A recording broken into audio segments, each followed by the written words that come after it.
Ayan, luto ulit tayo ng masarap at simple lang, mabilis lang lutuin.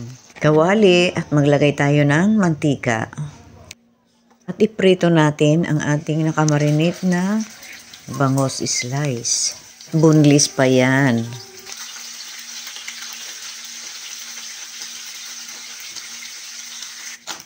Yan, tatakpan natin at yan. Putok, sige, putok pa. At ito na nga, luto na.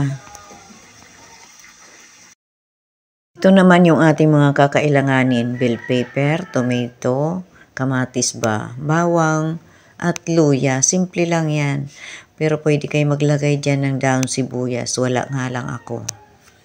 At ngayon ay mag-uumpisa na tayo at nakaprepare na itong lahat ng ating mga ingredients. Ayan, mainit na. Maglagay tayo ng mantika. Ayan. Nilagay ko na yung mantika na ginamit ko kanina. Nadagdagan lang natin ng bagong mantika kasi medyo nagagalit. Uy, wala namang ganon, Lola. Talagang ganyan ang mantika. May mga galit na mantika. Umpisahan natin sa ating loya. Ayan.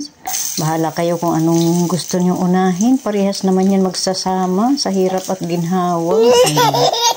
Pero medyo umuusok. Hinaan natin yung ating apoy. Medyo luhit lang mga langga.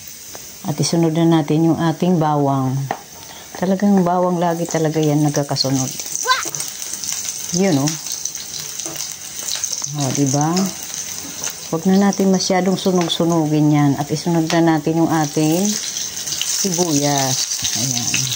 Luhit lang tayo kasi para hindi masyadong nagagalit yung ating mantika. Magkakalat yung ating mantika sa ating paligid.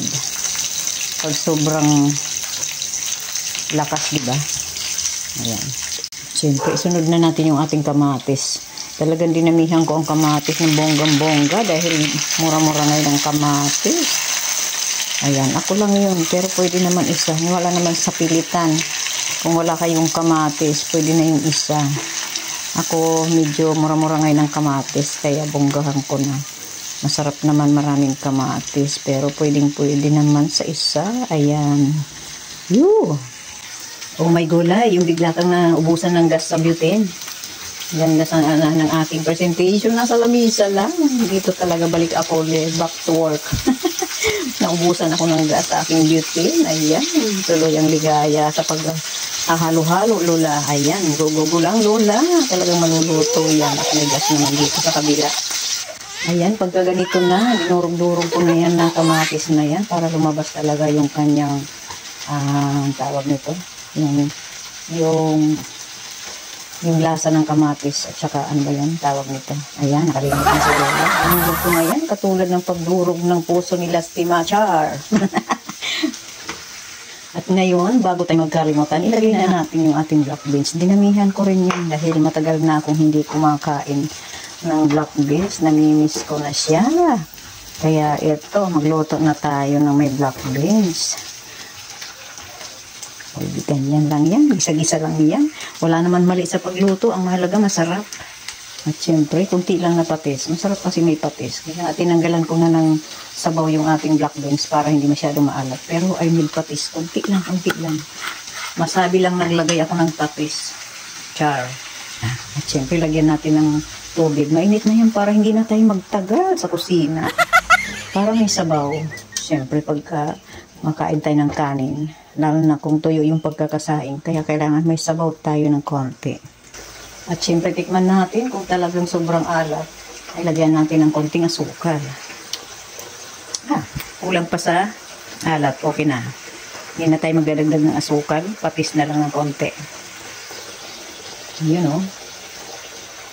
Kasi yung aking darling, alat pa more ang gusto. Yan. Yan natin yung ating mga isda. Ayan. O diba? Yan. Bunlis yan. Pinabunlis ko talaga yan para nguya-nguya na lang. Wala nang pili-pili ng tinik. Pero itong ulo, siyempre may tinik pa rin. Para yung hindi makakain ng tao. Sa pusa naman. Ayan. O diba? At hindi pa natatapos dyan. At mayroon pa yan presentation. Ayan. Ang ating bell paper. Sa inyo, kung gusto nyo marami, yan, bonggahan nyo na. Pag medyo mura-mura ang bill paper, bonggahan nyo na rin. Ayan, may mag-restore ko na naman. May bibili kung kailan ako nasa mood magdinaldal, magluto. Ayan, okay na yung mga langga. Basta konting lubog-lubog na lang. Ayan, napakasarap niyan. Maniwala ka. Mapapa-unli-rice ka talaga. Pag ako magluto, promise yan. Char! Yan. Sino mahilig dyan? Sa mga lutong may tausi. Black beans ba? O, diba? Sarap yan. Hindi ka magsisisi. Magluto ka na. At ayan, hanggang dito na lang. Muli ang inyong Nanay Susan. Maraming salamat. Bye-bye.